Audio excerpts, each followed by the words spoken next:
good evening, everybody. Or I guess good afternoon for you guys, evening for me. So I just want to say I welcome any chat or questions while I'm speaking as well. This isn't a gigantic group, so I would love to be more interactive. It's really hard remote to speak into a screen. I'm really happy I have the other panelists here in front of me because sometimes I just talk into a screen at myself and it's super hard. I'm a molecular geneticist. I have a PhD in genetics from Harvard Medical School Division of Medical Sciences, and I went straight from my PhD directly into pharma. What was that like? I don't understand all this angst that people have these days. I said to my PI, hey, I got a baby, can't afford daycare unless I go in to get a real job. I don't think I'm cut out for academia anyway. And he said, yep, look, sounds good, I'll help you. And he introduced me to his friends. No internet back then, so that was really the only way to get jobs, was to know people and to look in the newspaper. I know you don't remember that, most of you, but so I applied for 3 jobs that he connected me to, and I got an offer from interviews at 2, an offer from 1, and I worked at that company for 15 years. So I started as a bench scientist, which I did for most of my time, about 12 years, and then started managing people about 3 years in and managed more people, and then eventually became a group leader and had too many people to continue to do bench work. But it turns out when you manage a whole bunch of people, all their data is your data. And it wasn't really the pipetting that I liked, it was actually the data. So it was okay. That transition was okay for me. I loved bench work, and maybe someday I'll do it again. So then I switched after 15 years. It was BASF and Abbott. Abbott bought BASF's pharmaceutical division halfway through my time there. I was in the same office, but the company went through a transition. But I worked on immunology, small molecules, and antibodies. And then I didn't look for a job, but a job came to me. I was ready to make a move, and a friend having lunch with a friend, and he said, hey, I'm starting an RNAi company with Craig Mello. He just got the Nobel Prize. Do you want to come work with us? I'm like, that sounds fun. So I did. And that's the best way to get a job, when they come get you. And I can talk more about that transition if people are interested. And then I went to for-profit biotech for almost 4 years, and then laid myself off because the research staff, we didn't make a deal. So a drug went into development, and all the money went into drug development, and all the research staff was laid off. So I essentially laid myself off, me and my team. So, and that was the first time I ever looked for a job by myself. So I had about, it took me about 4 months, if that's helpful at all. And I know everybody, and I knew a lot of people then. So you should understand that looking for a job always takes time, and it takes intentional effort and work. But the job I was looking for wasn't the job I got. The job I got was the job at Addgene, to be the head of Addgene. The job I was looking for was a collaboration manager, alliance manager in a mid-tech biotech in the Cambridge area, funded by Third Rock. And so I was networking my way to that job. And then the job at Addgene was not advertised. I had to know people. It was a recruiter only, private recruited position. But through knowing people, I knew the executive director, the previous executive director and founder of Addgene. I knew board members. And one of the things that made me qualified to come to Addgene was that I actually had done a lot of nonprofit work, not for money, in my career. So way back in my years at BASF, I realized there were no women anywhere around me. I spent a whole week at meetings with not seeing any other women. And I was actually, as a senior scientist there at that point, I was the 3rd most senior woman in the organization. And I was just a senior bench scientist, essentially. So all the other women that had been there left for various reasons related to inequities for women in science. And I was like, what is going on? So I started our local association of the Association for Women in Science. There was no chapter in Boston, which was crazy. I called the national organization. I'm like, crazy. And they said, well, there used to be a chapter there, but when Title IX laws got upheld by the Supreme Court, the chapter folded because we were all done and everything was fair and equal and there weren't going to be any problems. So I was like, that is not happening. So I started working on many nonprofit initiatives at that point, working with Healthcare Business Women's Association on their mentoring. And now I've done many years of work helping nonprofits, postdocs, grad students, other organizations start mentoring programs and facilitate them. And I'm on a number of different boards, and I advise many different nonprofits, BU Graduate Women in Science and Engineering, the Scientistas, I am the vice chair of the Seeding Labs board, which is a really cool nonprofit which we can talk about if we have time. And I'm still the the founder and the ex-president of AWIS. So I'm a big supporter of the chapter and do a lot with them. And now I get to get paid to work in nonprofit. So I've been at Addgene for 11 years, and I think most of you hopefully know what Addgene does. It's a nonprofit collection of plasmids and other research tools for molecular biologists and scientists in all different scientific fields. And we're about 100 people now. This is Addgene here. The lab is a couple hundred feet that way, and there's about 20 people on rotation, picking and shipping about 800 items a day. We ship about 300 to 400 boxes every workday to scientists in 103 countries. Our last country was Botswana. So it's a really super rewarding job. I've always been very interested in open science and collaboration, which is another narrative through my career, even from grad school. And so this was a really natural fit for me and for my interests. And I love working in nonprofit. I took a winding path here, but you don't have to necessarily do that. I really wouldn't have been qualified to run a company if I hadn't done all the other things I did, because I needed to learn business development and project management, and knowing a lot about the for-profit space really helps me in my job, because Addgene is a profit and loss. We have revenue at Addgene. And so understanding how to do, I think all nonprofits should actually be just run like really good companies. They shouldn't be run differently. And that's a kind of a misconception. So that experience really helps me run Addgene. And there's a lot of human resources issues as well. And I've always been very interested in people management. So that's my story. And I'm happy to answer any questions. And I look forward to hearing the other narratives. Awesome, thank you. So, I just want to give a little bit of personal story with Joanne. Also, I know Joanne for past couple of years, 3-4 years, when I was at UIC, not UCI, which was U of Illinois, Chicago, and we did our very first symposium, career development symposium in Chicago at that time, and that was the only first one where it brought all the Chicago-based universities together. And Joanne Kamens was the keynote speaker at that. And when we were looking for the speakers, I'm like, everyone kept suggesting, like, have you talked to Joanne? Have you talked to Joanne? Joanne Kamens. I'm like, yes, we need to talk to her. So thank you. That was wonderful. And the second part was I actually did interview for Addgene because I really loved the company. They did have an outreach scientist position, which was cool. I'm like, outreach scientist? And they said, like, well, you'll be really good at it because you're a really outgoing person and you're a great scientist. Why don't you do that?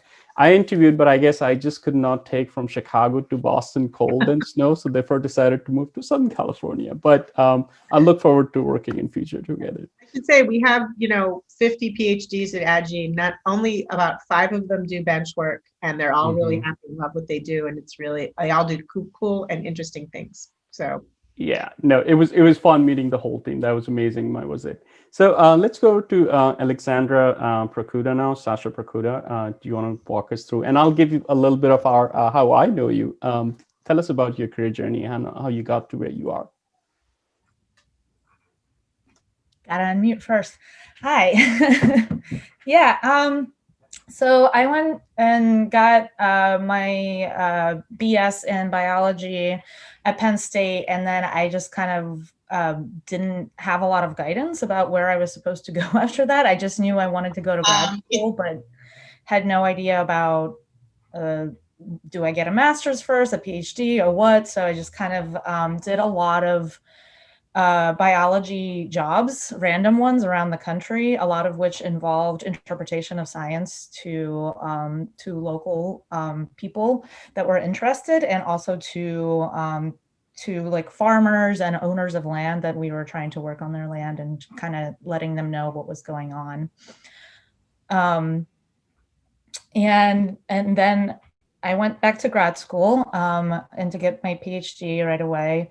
And actually all that work really helped with getting the PhD itself, but also to then kind of get involved with community outreach programs and starting up my own science communication organization, where you just kind of have different scientists come and meet from different universities and talk about, especially grad students, just so like you know what's going on in other departments. I feel like you get very isolated when you're doing your research, and it's hard to know what else is going on out there. So I realized that all these outreach things that I was doing during grad school, I was really enjoying those. And those were kind of like times that made me really happy and feel like I was fulfilled in a way that I wasn't necessarily with just research. So, and although I really loved research and bench work and all that, and field work especially was my thing, but I realized that I loved this even more. So then, when I was looking for jobs during my last year in grad school, and I had the same anxiety about talking to my PI and telling him that, you know what, I think I might possibly look for jobs that are not in academia. And of course, he was totally cool with that and was great about it. Helped me by writing really terrific reference letters for me. And it took me about 8 months to get a job in outreach, which is what I was primarily concentrating on. And I was looking all over the country and even like all over basically everywhere that would have those positions that I get really excited about. But it wasn't, I didn't have the network I think that Joan had starting out for that. And I also didn't know what I was looking for exactly, because this wasn't something that we got trained on at all, that there's other jobs outside.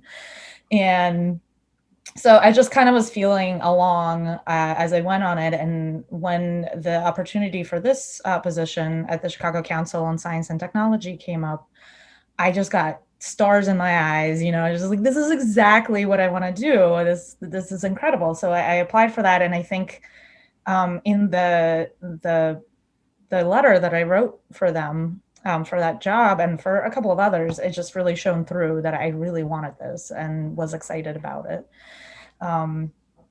So that was kind of how it started. And the Chicago Council on Science and Technology, what we do is we put on free or very low cost programs.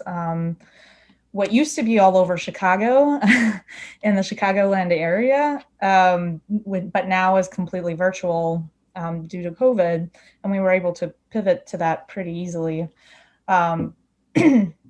But we just put on programs on any and all topics in science and technology. We get experts on that particular topic and we get them to talk about their research and talk about what is going on in their field and kind of update people on those.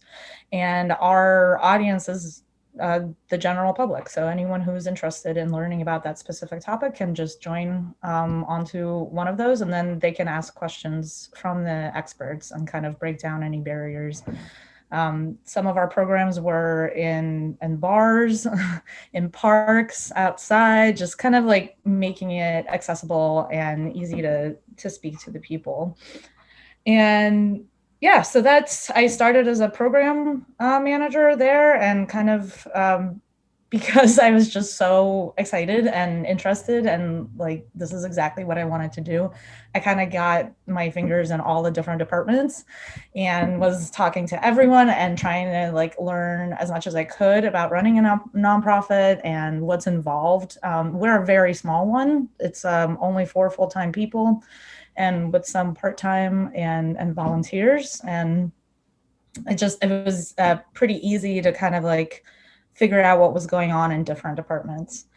And so after 4 years, our executive director left, and she thought that I would be a good replacement for her. So then I took over right around COVID.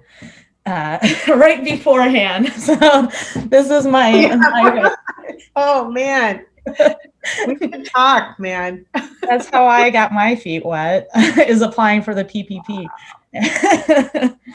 Wow. Yeah. I had an accountant for that. Props to you, Sasha. But yeah, I still love it. I think it's just so interesting, and I get to learn all these things all the time, right? Like, because I'm putting on these programs, I go to them too, and I just love it. And I'm talking to different people from all different walks of life. Mm-hmm. That's interesting. Thank you, Sasha, for sharing. So, I mean, when I was in Chicago, of course, as I was saying, networking, I knew pretty much like I wanted to know everyone in Chicago. And then one organization, of course, like I was like, they're doing amazing programming, Chicago Council on Science and Tech. And then it just so happened that as I was trying to, I was part of a Chicago-based scientist organization called Scientists, and we were trying to collaborate with C2ST. And then suddenly my friend from Philadelphia came. She's like, I'm coming to Chicago. Do you want to meet up? And I said, sure. And she's like, is that okay if I bring a friend of mine who just moved from University of California, Riverside to work here in one of the councils? I said, sure. So we met, and that's where I came to know that she's going to be joining C2ST. So that's how we connected. And then we stayed in touch. And we did collaborate a little bit here and there, but I think, there was a bigger initiative we were taking to bring all the Chicago-based scientist organizations together, but that just didn't go very far because I moved to Southern California. So that has led to a lot of changes since then. But thank you, Sasha. That was very useful to know that you can really make a career out of like how the way you communicate science when you're a PhD postdoc. You really have to change the language a little bit and communicate with the lay audience and really be able to make living out of it. That's awesome. So let's go over to Keith now. Keith, I would like to know about your career journey, and then I'll give our special story, how I know you in the end. Please go ahead. Okay, great, fantastic. So, I was really happy to hear the stories from Sasha and Joanna, because I think they both, made a lot of really great points. And, we talk a lot about networking, and that's been my experience as well. But networking comes in a lot of different flavors. There are different ways that you can network. And I think the way I like to describe how I approached it was just try to say yes to as many different kinds of things as you can.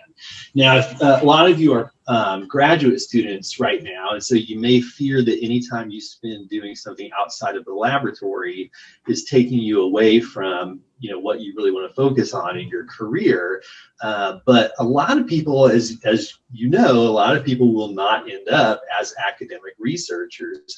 Now, I don't know if the number I'm about to throw out is true or not, so please don't take my word for it, but I believe I heard somewhere that only 1 in 10 PhD students will got it right. Have a career. Right on. Yep. Yeah, right on. Yep. So for the 90% of us, it's really a lot of the things that you're doing outside of the laboratory when you're in graduate school that are actually going to help you in your career, because probably you're not going to go on to be a junior version of whoever your PI was.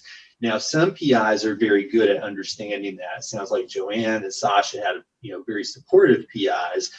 I did not. My PI was very much interested in, I want to churn out little versions of myself who are going to go work in academic laboratories and be PIs. But the reality is that's not what happened to most of us. So the 3 people that I was in graduate school with and with the same PI, none of us work in academic research now. We're all doing other things. One is a science writer and consultant, and then another one actually works in a law firm, helping do research for when they need to have expert testimony. And so there are lots of different things you can do. There are careers in government. Obviously, there are careers in industry, careers in nonprofit.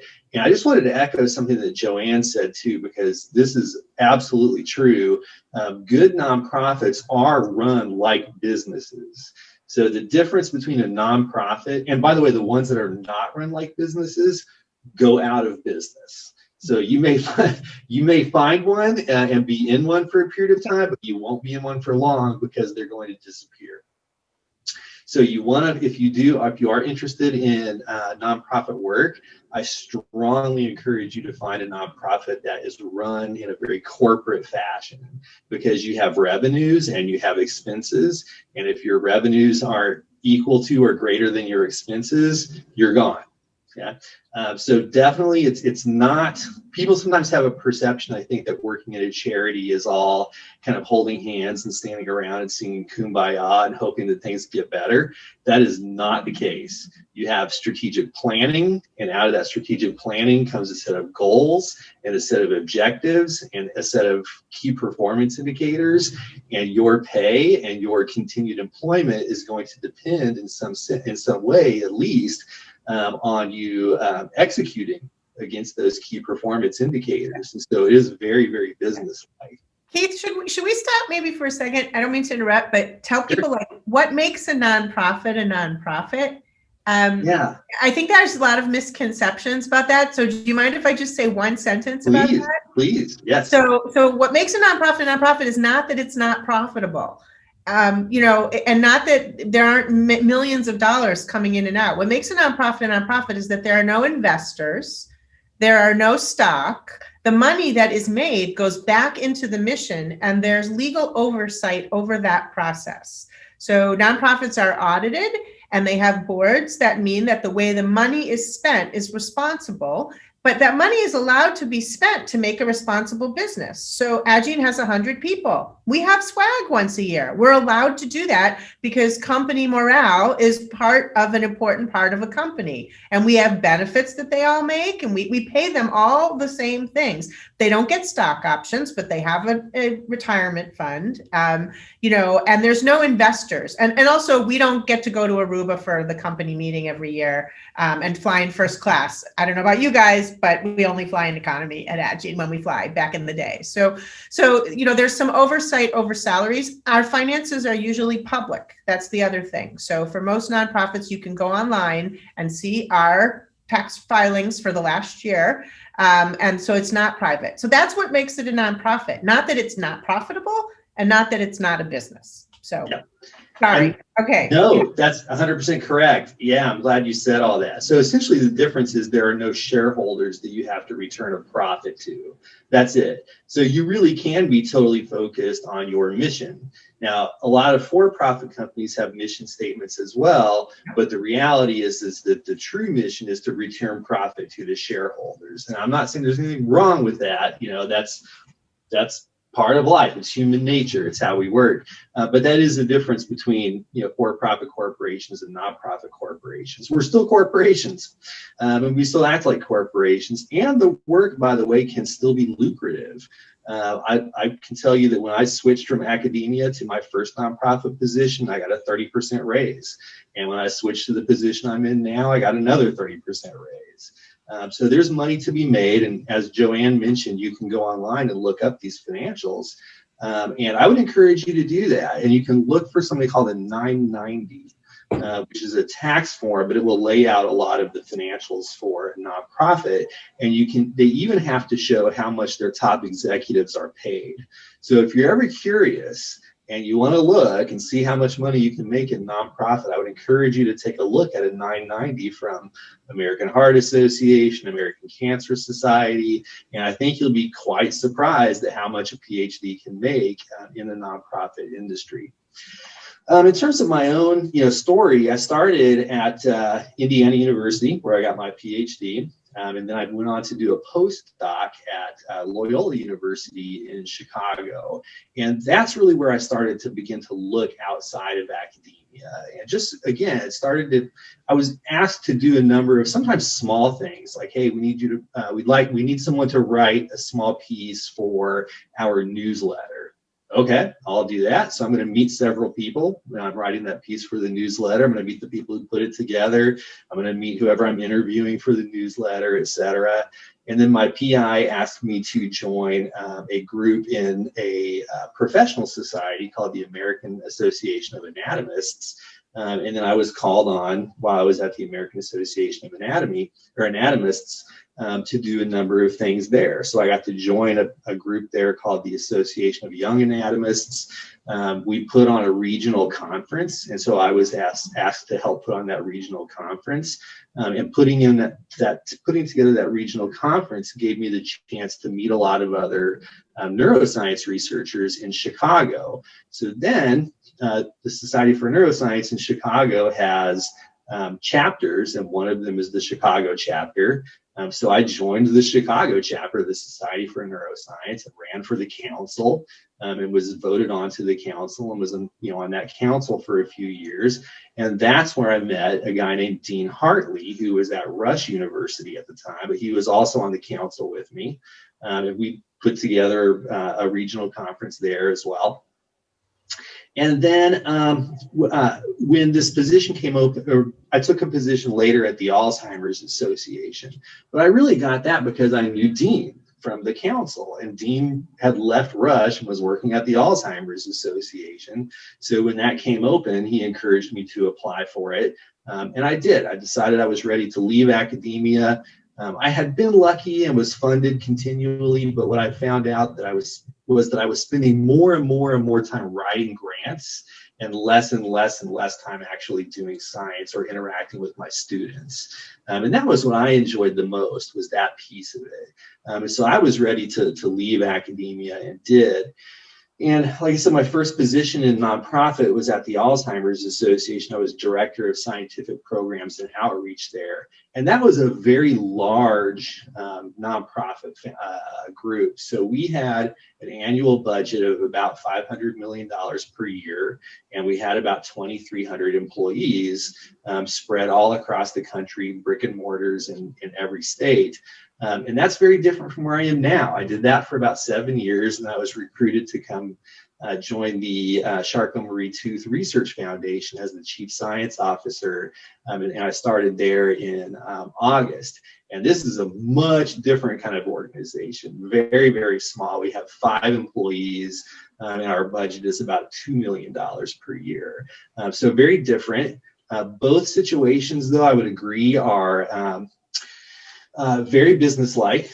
In the big company, I had responsibility for a small piece of that, but still had to meet those metrics. We were judged on that every year, and whether you got a pay raise that year or not, or a bonus that year or not, was based on whether you hit those metrics. And then moving over now to the CMT Research Foundation, still very businesslike. We spend a lot of our time on budgeting. The difference is simply that the budget is a little smaller, and I'm responsible for a bigger piece, of that pie, but still very business-like. This, to me, feels a lot more like an entrepreneurial, almost like a startup kind of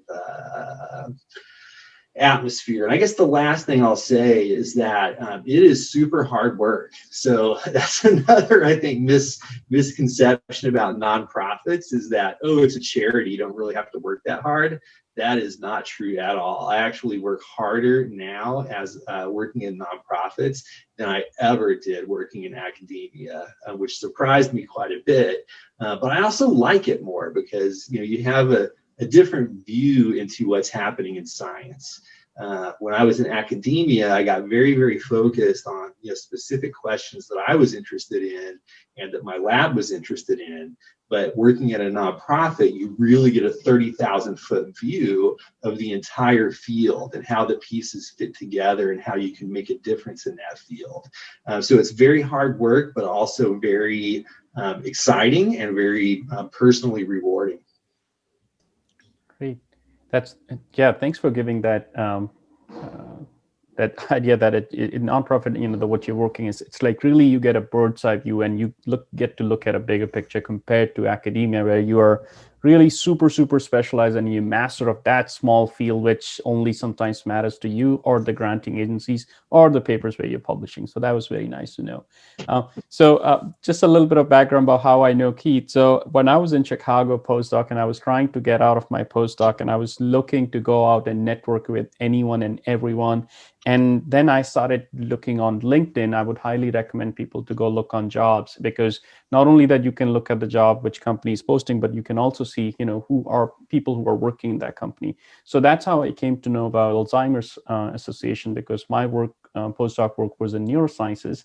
And then I saw this position being posted, and I was like, oh, then I started looking at people who work in that Alzheimer's Association around that position. And I said, Chicago, Loyola connection. I could just write an email to this person or LinkedIn message to this person. And then somebody said, why are you going to write to him? Did you see that he's a director level person? He's probably never going to write back to you. I said, okay, well, it doesn't harm in trying. So I wrote it, and I can say, like, within a couple of hours, Keith wrote me back saying that, all right, you want to talk tomorrow? Let's talk. So we talked over phone for 30 minutes, and Keith really gave me an overview of the whole Alzheimer's Association, how the company the organization is structured, and where this position was going to be. And it was really an eye-opening thing for me to, again, it was sort of like confirmation that networking helps, and don't hesitate to write to people. LinkedIn is your way to go. People are always ready to help. And that was very useful. And that's how now, look, we made those connections, and I'm able to again write to Keith saying that, hey, Keith, I know that your email address have changed because you were somewhere else. I want to, I want you to come and talk to our students. And he was like, yes, let's do it. So that was amazing. Thank you. So I have more like all of you touched in some form or the other, but then there's a question about more like how the nonprofits are structured compared to that of for-profit or industries or government sector, or even like sometimes, we confuse that, okay, academia is a totally different thing, but academia is also nonprofit, but then academia is structured very differently. So once you talk about the structure and organization, we want to know how it is, what's the pace of work? Keith, you mentioned it's really fast, but we want to know how fast or how different it is from academia doing research or in industry. And the most important one, the funding. Where do you get the funding from? So we can start again. We can start from Keith first. Just get myself unmuted there. Sure. In terms of the structure, as Joanne mentioned, it is it can be very corporate, especially for a public charity. And you have a board of directors, and it's ultimately the board of directors that is in charge of everything. And everyone who works for the organization, really works for the board of directors. And then the board of directors generally will give directional input into a CEO or potentially a president. Sometimes it's a president and CEO, which is what we had at the Alzheimer's Association. And in my current organization, it's the CEO. And then underneath the CEO, there will be others in the C-suite. So that's going to be, in science-based, it's going to be a chief medical officer or a chief science officer, something along those lines. But you also have chief operating officers who are in charge of budgeting and business and in charge of operations usually. And then you might have a chief financial officer, you might have a chief marketing officer, et cetera. And usually there's a chief development officer as well, because development is where, in most nonprofits, that's where the revenue really comes from. They call it development. So if you hear, I work in the development division, that's the fundraising. And then everything goes, under that. You have, sometimes there will be vice president levels, sometimes there will be senior directors, and then associate directors, and then, you'll have, and then, just sort of all the way down. And most of us have volunteers that we work with as well. I think that's a big difference between for-profit and nonprofit. Is most nonprofits will have some level of volunteer support, whereas for-profit organizations, that's not normally a big thing for them. And in terms of the revenue, there are lots of different ways you can get revenue, but for most public charities, it's donations is what it is. And so, and those donations come in through a variety of channels. It depends on the size of your organization, the history of your organization, et cetera. For many big organizations, direct mail is actually a huge part of where their revenue comes from. And that was the case for example, at the Alzheimer's Association. Our number one revenue source was our direct mail. So if you ever get those letters in the mail that say, hey, it's around Christmas time, would you like to make a donation to the American Cancer Society or whatever it is, that's actually a huge part of income for most nonprofits. And then you also have fundraising events. So you'll have, for the Alzheimer's Association, for example, we had every year something called the Walk to End Alzheimer's. And there were 600 walks all across the country. And people would sign up to do those walks, and then they raise money to be in the walks. And then, people do bicycling types of events, for example. And then you have your major donors. donors. And so most nonprofits are going to have a major donor operation as well. And that's where you're looking at people, not who are giving necessarily the $20 through the direct mail, that's where you're talking to people who can give, potentially in the millions sometimes. So the largest gift that I was involved with when I was at the Alzheimer's Association was a $5 million gift. And then the organization I'm with now, it's quite a bit smaller. And so, there we're talking more in the, several 100,000 range for our top level gifts. So that partially supports what you're doing as well. And then some nonprofits will have products as well. And I think Joanne can probably talk more about that. Yeah, I can. I guess for me, I see the difference more the size. It's more the size than the nonprofitness that affects the structure. So a really big nonprofit like Michael J. Fox Foundation or the Alzheimer, the American Heart Association or Rosie's Place, I don't know, whatever. Those really, really big nonprofits have a very corporate structure with, officers and all, and then there's a lot of smaller nonprofits which are more startup-y, and and just startups in general have a more flat structure and are a little more nimble. Agine's somewhere in the middle. We're 100 people, so we're not giant like the Michael J. Fox Foundation, but we're not the 5 or 6 person startup, that you have, right? So, which, has so to me, it's more about the size that dictates the structure. I mean, in all cases, the board hires the chief executive and then they hire everyone else. And the board is the boss of the chief executive, and they're legally responsible for the finances primarily. That's their primary legal responsibility, is financial oversight. They often get involved depends on the type of nonprofit, how involved the board is and other stuff. And I would say one other important source of revenue, I can talk about, we make our money at Agene mostly, but is grants. And a lot of social service and science nonprofits run completely on grants from larger nonprofits or for-profits, for that matter. So a lot of for-profit companies have foundations like the Pfizer Foundation, in my sphere, it's a lot of pharma companies have foundations and they have grants, and then NIH and NSF have grants for science education. Agene Walmart. Pardon? Even Walmart, right? The Girl Scouts, right? Like there's a lot of places where you can get different. And so one of the art of many nonprofit leaders is finding the grants to apply to and being good at writing grants. So learning how to write, always going to be important.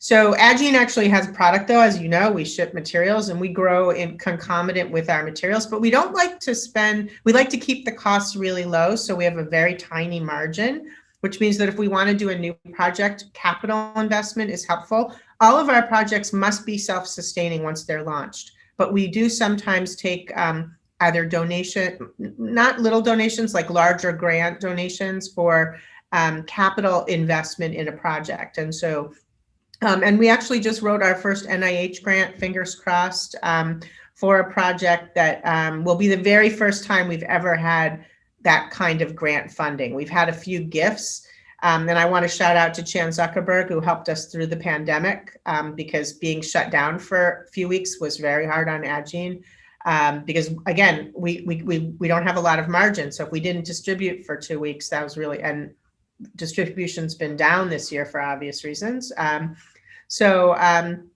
But aside from that, governance, again, a good company has structure and rules and, good management and a good culture.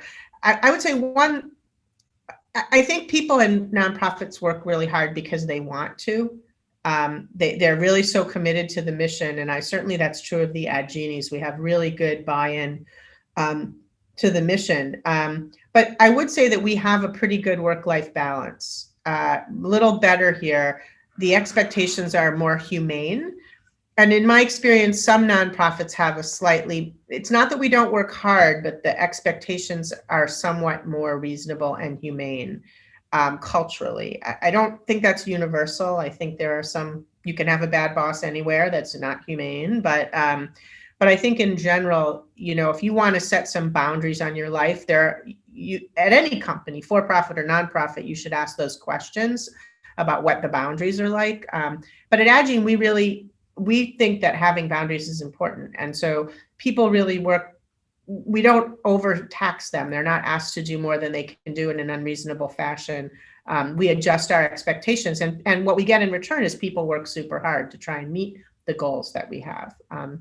So I would say that it's pretty hard to generalize about nonprofits. I put in the chat, we have over 250, at least in Massachusetts alone, just life science, not even social service, just life science related nonprofits. And they do drug development, device development, they do research, they do education, they do diversity work, they do legal stuff, they do the education institutions, the hospitals, administration at those places. I mean, it's such a diverse list. Their patient advocacy. I mean, I just can't even list you all the different types. So if there's anything nonprofits have in common is that they don't have that much in common. They're very different from one another, and they fund themselves differently a lot of the time. And their customers may be very different. Their customers, so anyway, that's how I see it, I think, as far as structure and funding. Yeah. I totally agree with that. Yeah. It's, like I said, we have 4 full-time people with some part-time, and our board has 30 some members. And it's just organized very differently from typical nonprofits in that our board is consistent of basically organizations that then have representatives that go to the board meetings. But those representatives and the organizations that they represent give us contributions, financial contributions. So that's a big part of our revenue as well. So it's grants, it's donations, and it's board contributions. And you got to juggle those and make sure it's you have a diverse funding stream coming in, because when stuff goes wrong, you want to make sure you can recover. And yeah, it's we're a little bit different, I think, but it's still kind of the same idea in that everyone that works for me is really excited about the mission and is there because they want to be there and work for that. And there is personal gratification and satisfaction that you get from that, for sure. Great. So I'll start taking our audience questions. During the registration, I asked you questions, and a lot of you had tons of questions. So we are getting close to the time where I think we can start transitioning to audience questions. So out of all the ones I got, I think there's one which kept coming up was, how do I know what kind of nonprofit I want to work in? And also, compared to getting into an industry position or something, there's always internship programs. So you get some experience and then you get the hands-on training, you get into it. So the question is, how do I know I want to work in Agene or Alzheimer's Association or a SciComm kind of nonprofit? And are there any internship positions available, how I can get that experience? We have interns for sure. And sometimes those interns turn into full-time employees. Or part-time employees. Yeah, that happens all the time. And it's a good way to figure out whether you like being there or not, whether that's something that you're passionate about. And yeah, and whether you fit into the culture of that particular organization, which I think is important. Yeah, and I kind of knew that I wanted to do SciComm from the get-go. I'm not sure how I got to that conclusion, but I guess I just did a lot of different things, and those are the things that I enjoyed most, and that's what I realized. So yeah. Great. I think any organization is, you don't know really, and I would say it's not your last job; it's just your next job. So once you leave academia, it's just your next job, and if it doesn't work out, you learn something, and different doors open, and I would say wherever you are, I can tell you a little anecdote about this. Some friends of friends bought an apartment, and they finally were living in this kind of rundown apartment for many years. And then they bought their own home, their first home. And the last day they're in the apartment, the husband was fixing the bathtub. He was putting caulk around the bathtub in the rental. And his wife came in and said, "What are you doing? We're leaving this dump. We're going to our own home." And he goes, "Do you think I want to caulk the bathtub for the first time in my own house? I'm going to practice while I'm here." So if you're in a position, if you're in a job that's not great for you, just learn everything you can and meet all the people you can and do your best, because you never want to do bad work. You don't want to, do it with your heart, but caulk the tub. That's in my head, if things aren't going well, I'm like, who am I meeting? What am I learning? Like, caulk the tub, and then you just take those skills to your next position. So there is everybody asks me this, how do I know? You cannot know. I'm going to be straight about that. You cannot know. So get over knowing. There is no knowing. There's just trying, That's such an interesting thing you bring up about, like, us academics, we always have for a long time, we've had this like a linear path. Okay, I'm going to do BS, I'm going to do a master's, PhD, and postdoc, and then I'm going to get faculty. And once I'm not able to become faculty, if that doesn't happen, now what? But I think you bring up a really good point, that have an open mind, try to get as much experience as possible wherever. And you said, like, become part of organizations, just commit to it, that peer pressure is going to make you do things, and then just use that as an experience and to put something on your resume, so that when you're going for interviews.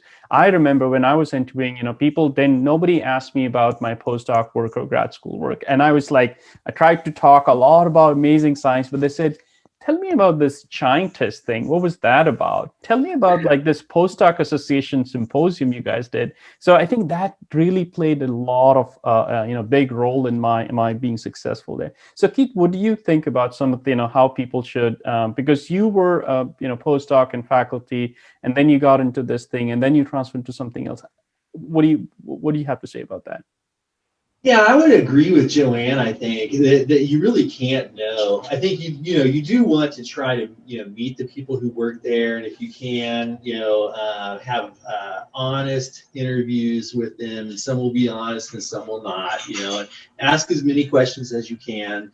And then you just have to really do it. And your personality is going to change the culture as well. So it won't necessarily be the same after you get there as it was before you got there.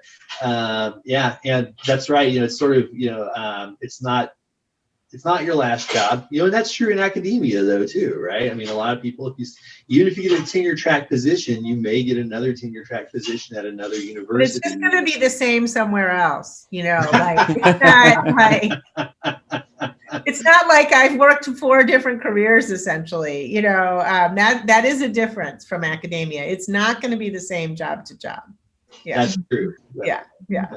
So I have a question, because whenever I do these events, I start with accepting the reality of pandemic, and we are in the middle of pandemic, and there's a lot of things coming up, especially for a position like a program like mine, and I'm sure a lot of nonprofits and industries, everyone's struggling. So I want to know, how has pandemic affected the job sector you are in? Maybe I'll start with Sasha, because Sasha, I remember when the events used to happen in Chicago, everything was in person. It was amazing networking after the event. How has pandemic affected your nonprofits work? And how do you even know how the way you have innovated is really having the same level of impact what it used to have? Well, that's a difficult question. But we were doing live programs, in-person programs every time, but we were recording and live streaming some of our programs already to begin with. So, and every Friday we worked from home. So actually, when pandemic happened, we're like, oh, well, I guess we'll just live stream all our programs and do it that way. And then just have those programs then live online. And and our workflow also, basically we did what we did every Friday, but now every day. There are a lot more Zoom meetings, obviously. You have to still talk to your team. I have to meet with my team members probably more frequently than I did before, just because in the offices we could just pop our heads in and chat a little bit without any structured meeting involved. But I think we pivoted pretty quickly. And actually, we were offering more programs than we usually do, because it was easier to do virtual programs versus in-person live programs, because you don't have to find a venue. You don't have to pay for that venue. You don't have to figure out who whether the people can even make it. It's just like it's easier and cheaper actually to do virtual programs, but we were doing more of them, and we lost some grant funding because a lot of organizations took a big hit. So it was basically, we luckily had enough, in the bank already that we were secure for at least a year. We had, and then we started kind of like pivoting to figure out how we were going to fill in those funding gaps. And a lot of people came forward to help out because they really value our mission. And that's the thing, is that like you are always to some extent talking about your mission and getting people on board, just to make sure, and that is also money. That is potential revenue, as well as potential customers or people that your audience, your which is what we call our people, but it's I think it differs from industry to different nonprofits. But yeah, so it changed quite a bit, but also we were able to easily pivot because of the kind of like the flexibility we already had in our organization, because it was small potentially, but also because we all pivoted at some point already to come to nonprofit, and we just kind of rolled with it. So I'm going to go to Joanne now, because I think I really want to hear how is AdGene doing, because you guys have been at the forefront of this, the plasmid bank, and you are the connectors. You connect scientists and you take it from people who want to donate and give it to other people. How has this, the race for vaccine and then research in COVID, how has that changed AdGene? Yeah, it's fascinating. Like, we can watch the world open and close by where we're getting requests from. The data are fascinating. So for people who like data, we have a lot of sales data, which from a science perspective is quite fascinating, because we ship all over the world, every country that has a scientist, basically. And so watching, China come back and Europe disappear, and so we're doing that a lot because we're so revenue driven. Trying to and also, so what happened was we shut down because so middle of March, we're in Boston, Biogen disaster happens. The whole biotech segment has people with COVID because of a super spreader at a conference that should have been canceled, unfortunately. And so it's in the biotech community. So there's a rumor of a case in our building, not in our company, but in our building, which is a biotech building in Watertown, Massachusetts. And it was a Wednesday, and I'm at my desk, and people are freaking out, and we don't know how to deal with it. We don't know what to do. It's like an invisible threat. So we just closed. I just sent everybody home. And so when I talk about leadership challenges, we can't all work from home. We have a lab and shipping a team. And I basically said, everybody close up shop, put everything in the freezers, everybody go home. I don't know. You're all freaking out. I don't know how to tell you how to do this safely. Everybody go home. So we were home for about 10 days. Meanwhile, orders are piling up because the whole world isn't closed.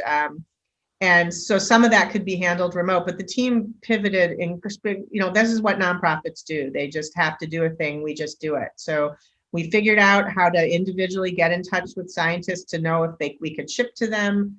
And then we, by March 23rd, we were shipping again, very individually, not like automated, because we had to check if we sent a lot of orders out that couldn't be received, it's a lot of money lost for us. So we had to basically check every, are you there? Can you take a package, essentially?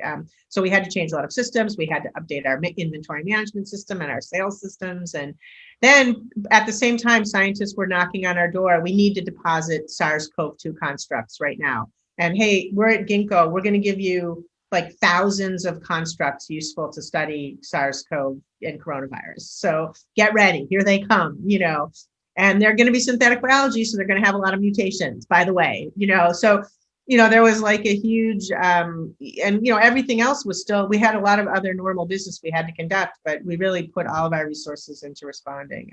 So that felt great because, except for the fact that people still had to come to work and we didn't know how to keep them safe, which was incredibly stressful. So we masked, we distanced, we put up plastic, we went to a bare minimum number of people. We have a lot of activities that are pair activities for quality, like someone's picking and someone's checking, and we separated those all. So people are working alone, which is they don't like. And so we just had to do a lot. So now we have about 30 people in shifts on site and about 70 people working from home. So we also had a lot of at-home capability. So we were able to pivot very quickly. A lot of people had laptops. We use Zoom, we use Slack. We're very heavy Slack users. So we pretty quickly got best practices in place. So now we have a big collection of SARS-CoV-1 and 2. That's the classic SARS, and then the one that causes coronavirus. People are studying them both. And we've shipped about 10,000 constructs just related to coronavirus, but of course, many of our plasmids are appropriate for studying coronavirus. And so feeling part of that is great when you're a mission-driven organization because it makes people feel really good about what they do. That's a benefit to being in a mission-driven organization. The Genies did not hesitate to do what needed to be done, I would say. But it also, as a nonprofit, I can make a lot of decisions. So we've had 4 mental health days where a couple days in advance, I just say, everybody's getting a little tense, go home, everybody go home. I'm feeling the tension mounting, and it's kids in school, and it's cases up, and it's people who are alone. That's really hard. People who are living alone or having some real anxiety, and we've had all this mental health care stuff. And so we've been able to do a lot of cultural stuff to try and support people as people. We don't see people as resources. We see people as people. They're not the Xerox machine.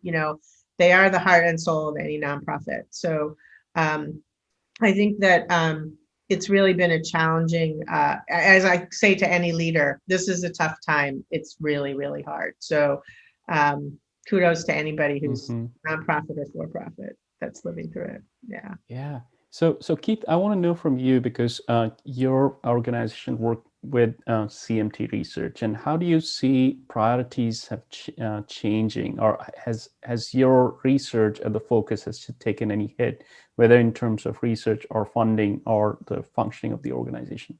In terms of the functioning of our organization, I would say no, it hasn't changed very much, because when COVID started, I was still at the Alzheimer's Association, and we had a big change there because we were 95% of us working in an office. We had a few people who worked remotely, but not many.